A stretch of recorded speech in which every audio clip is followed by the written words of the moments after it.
नमस्कार, एस्ट्रोबी चैनल के मासिक राशिफल के कार्यक्रम में आप सबका स्वागत है। आज इस वीडियो में राशिफल के क्रम में अंतिम राशि मीन राशि के लिए जून का महीना कैसा रहने वाला है उसकी संपूर्ण जानकारी दी जाएगी। यह जो चार्ट आपको नज़र आ रहा है ये चंद्र राशि के आधार पर है, ना कि लग्न राशि या नाम राशि के, तो इसको आप चंद्र राशि के अनुसार ही देखिएगा। यह मीन राशि के लिए सबसे पहले आपको बता देते हैं कि जून के महीने में ग्रह गोचर की स्थिति क्या रहेगी।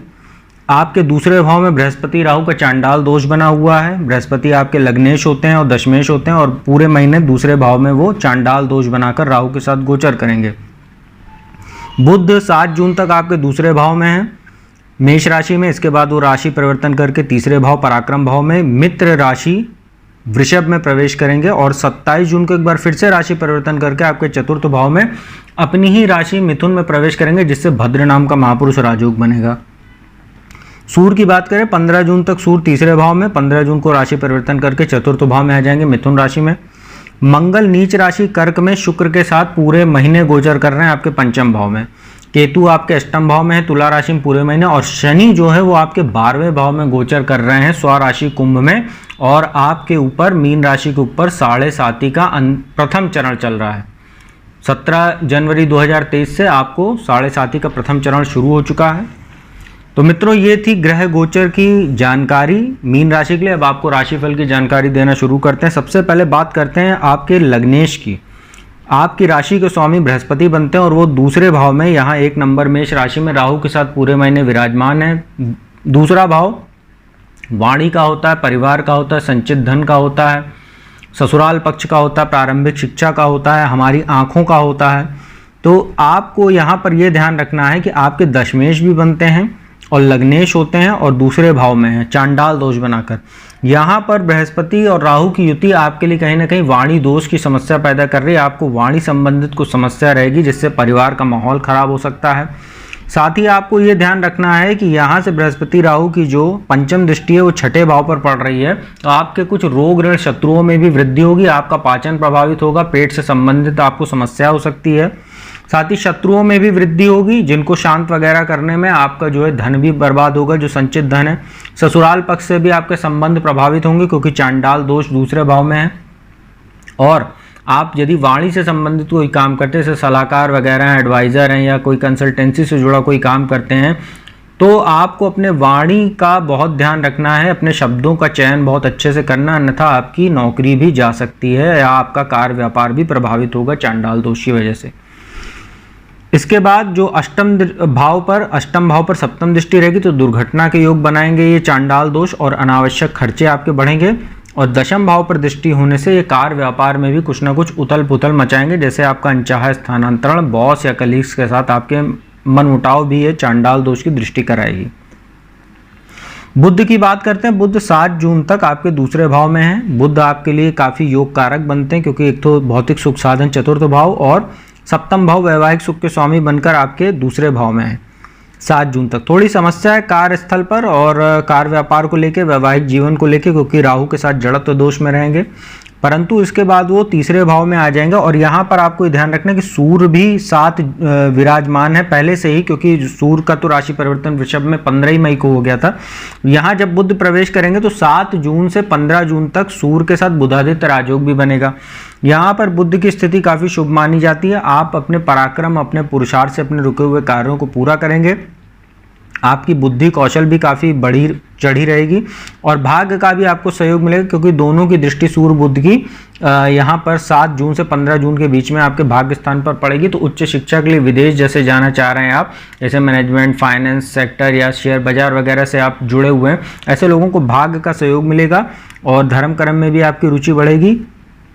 इसके बाद बुध जो एक बार राशि परिवर्तन और करेंगे और 27 जून को आपके चतुर्थ भाव में आ जाएंगे, और यहाँ पर वो भद्र नाम का महापुरुष राजयोग बनाएंगे। और सूर्य भी यहाँ पर फिर 15 जून को, चूंकि सूर्य पहले ही राशि परिवर्तन करके यहाँ आ जाएंगे, तो सूर्य और बुध का 27 जून से एक बार फिर से बुधादित्य राजयोग बनेगा चतुर्थ भाव में। तो यह मैनेजमेंट, फाइनेंस सेक्टर वालों के लिए, बैंकिंग सेक्टर वालों के लिए बहुत अच्छा रहेगा। यदि आप राजनीति से जुड़े हुए हैं या राजनीति के क्षेत्र में किसी के सलाहकार वगैरह हैं या एडवाइज़र हैं, या आप जो है किसी भी क्षेत्र से, ऐसे क्षेत्र से जैसे जर्नलिज्म से या वाणी संबंधित कोई भी काम है, शिक्षक शिक्षा के क्षेत्र से जुड़े हैं, टीचिंग जॉब करते हैं, लेखन संबंधित कार्यों में आप हैं, या आप जो है ज्योतिषी हैं, या आप गणितज्ञ हैं, ऐसे सभी लोगों के लिए, अकाउंटेंसी फील्ड वालों के लिए बहुत अच्छा ये सूर्य बुध का बुधादित्य राजयोग और भद्र योग यहाँ पर दशम दृष्टि पर जो पड़ेगी दृष्टि दोनों की, वो बहुत फायदेमंद रहेगी। सूर्य की बात करें, सूर्य आपके लिए 15 दिन तक बहुत अच्छी स्थिति में है। यहाँ आपके तीसरे भाव में, पराक्रम भाव में षष्ठेश होकर तीसरे भाव में है, तो एक विपरीत राजयोग भी रहेगा 15 जून तक यहाँ पर। और पराक्रम में आपकी वृद्धि रहेगी। छोटे भाई बहनों से आपके संबंधों को थोड़ा सा आपको ध्यान रखने की आवश्यकता रहेगी, साथ ही उनके स्वास्थ्य का ध्यान रखने की आवश्यकता होगी, क्योंकि रोगेश बनकर तीसरे भाव में है। और भाग्य का भी आपको सहयोग मिलता रहेगा, और पिता के स्वास्थ्य का आपको ध्यान रखने की आवश्यकता है, क्योंकि रोगेश होकर तीसरे भाव में 15 जून तक, और उसके बाद यहाँ से उनकी जो 7वीं नीच दृष्टि होती है वो यहाँ अकेले पड़ेगी। तो आपको ध्यान रखने की आवश्यकता है कि 7 जून तक तो आपके लिए थोड़ी ज़्यादा समस्या रहेगी, परंतु बुध 7 जून को आ जाएंगे तो 15 जून तक काफ़ी बैलेंस रहेगा। फिर सूर्य एक बार और राशि परिवर्तन करेंगे और चौथे भाव में आ जाएंगे आपके, और यहाँ पर वो 15 जून से 27 जून तक अकेले विराजमान रहेंगे। तो अपने स्वास्थ्य का ध्यान रखिएगा, छाती फेफड़ों से संबंधित कोई समस्या हो सकती है, माता के साथ आपके संबंध प्रभावित होंगे, उनका स्वास्थ्य प्रभावित होगा। और भूमि भवन में निवेश अगर करना चाह रहे तो बहुत सतर्क होकर कहिए, क्योंकि रोगेश और ऋण भाव और शत्रु भाव के स्वामी होकर चतुर्थ भाव में अकेले रहेंगे वो। फिर 27 जून से आपके लिए स्थितियां काफी बैलेंस हो जाएंगी, जैसा भी मैंने बुध के संदर्भ में बताया। मंगल और शुक्र की बात करते हैं, मंगल आपके लिए बहुत अच्छी स्थिति में होते हैं, क्योंकि एक तो भाग्येश होते हैं और धनेश होते हैं, और पंचम भाव में तो ये केंद्र त्रिकोण राजयोग, माफ कीजिएगा त्रिकोण, एक त्रिकोण के अधिपति दूसरे त्रिकोण में, तो एक राजयोग बना हुआ, परंतु मंगल नीच राशि में है, इसलिए उतना अच्छा प्रभाव नहीं दे पाएंगे। परंतु फिर भी कहीं ना कहीं आय में आपके वृद्धि रहेगी, क्योंकि यहाँ से मंगल की जो दृष्टि एकादश भाव पर पड़ रही है, यहाँ पर मकर राशि बनती है, उच्च राशि मंगल की, ये आपके लिए फायदेमंद रहेगी। तो आय आपकी होती रहेगी, परंतु आपके खर्चे भी लगातार बने रहेंगे, और खर्चे आपके बेवजह की चीजों में हो सकते हैं, जिससे आपका लाभ में कमी होगी। और यहाँ लाभ धनेश होकर पंचम भाव में है और नीच है, तो संचित धन में कमी होगी। जुआ सट्टा शेयर लॉटरी या बेवजह के दिखावे पर आप खर्चा करेंगे, जिससे आपके लाभ में और संचित धन में कमी होगी इस महीने। शुक्र भी साथ में, शुक्र पराक्रमेश और अष्टमेश होकर पंचम भाव में है, और यहाँ पर मंगल नीच राशि में, तो ये ध्यान रखिएगा संतान उत्पत्ति में समस्या, संतान को कष्ट, संतान के स्वास्थ्य में समस्या हो सकती है, साथ ही आपके भी स्वास्थ्य में परेशानी आएगी, शिक्षा में समस्याएं देने का काम करेंगे, क्योंकि अष्टमेश होकर पंचम भाव में है, तो मार्केश होकर शुक्र यहाँ बैठे हुए, और मंगल भी नीच राशि में है, तो ये मिसकैरेज वगैरह करा सकते हैं यदि आप संतान उत्पत्ति की ओर अग्रसर हैं, तो इसका ध्यान रखिएगा। शुक्र की तो एक ही दृष्टि है एकादश भाव पर, तो आय जैसा मैंने बताया आय होती रहेगी, परंतु खर्चे आपके बेवजह के बने रहेंगे पूरे महीने।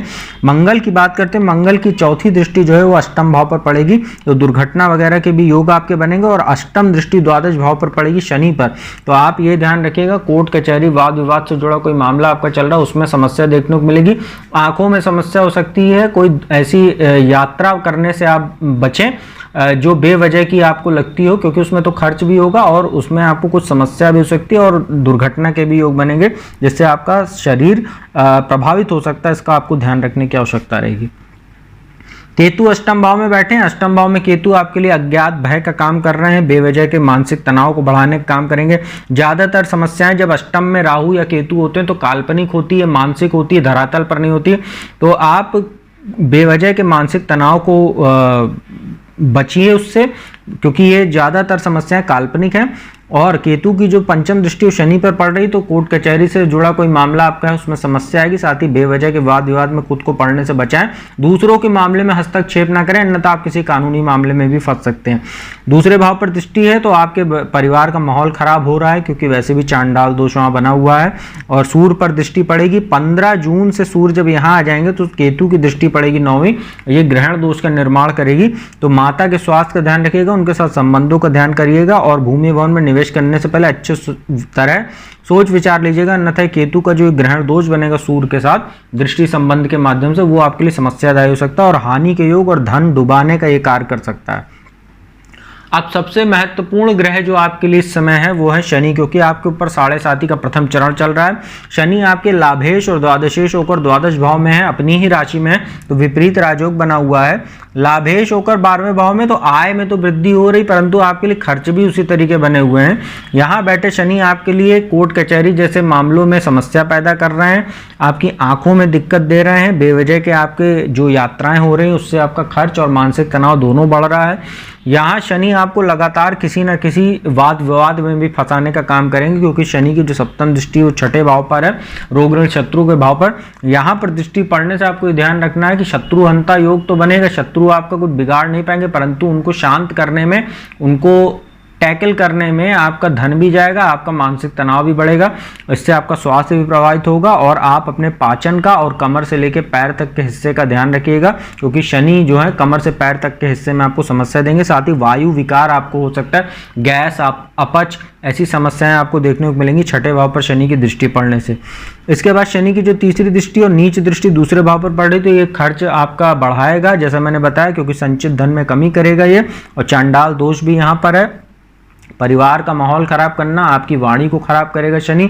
साथ ही अविवाहित लोगों के रिश्ते तय करने में समस्या पैदा करेगा, और आपकी प्रारंभिक शिक्षा में भी कहीं ना कहीं अवरोध उत्पन्न करेगी शनि की नीचे दृष्टि।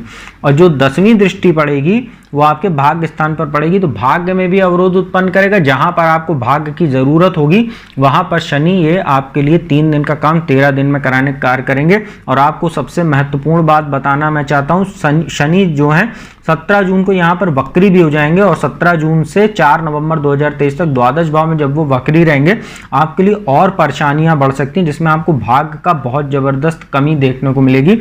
पिता के साथ आपके संबंध प्रभावित होंगे, साथ ही आपके शत्रुओं में और वृद्धि होगी, जिससे आपका मानसिक तनाव भी बढ़ेगा, और आपका खर्च और बेवजह की चीजों में आपका धन जाया होगा। और बेवजह की आपको यात्राओं से बचने की आवश्यकता है जब तक शनि वक्री रहेंगे 4 नवंबर 2023 तक।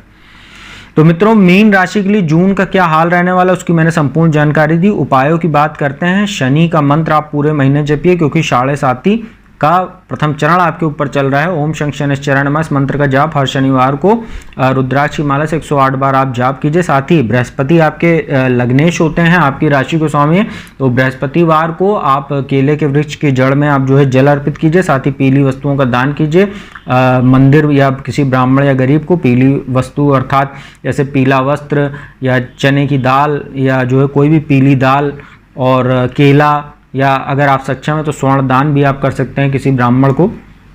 तो यह आपके लिए चांडाल दोष में भी राहत देने का काम करेगा। तो उम्मीद करता हूँ वीडियो आपको अच्छी लगी होगी। यदि वीडियो अच्छी लगी है तो चैनल को सब्सक्राइब कर लीजिएगा, बगल में बेल आइकन का बटन उसको प्रेस कर लीजिएगा। और जो भी जातक मुझसे कुंडली विश्लेषण कराना चाहते हो तो मेरा नंबर डिस्क्रिप्शन में और स्क्रीन पर दोनों जगह फ्लैश हो रहा है, आप उस पर संपर्क करके अपॉइंटमेंट ले सकते हैं और फीस जमा कराने के उपरांत घर बैठे मेरे द्वारा कुंडली विश्लेषण का लाभ प्राप्त कर सकते हैं। तो अब मैं अपने वाणी को यहीं विराम देता हूँ। जल्दी आपको किसी नए विषय पर वीडियो लेकर हाजिर होऊंगा, तब तक के लिए ओम नमः शिवाय।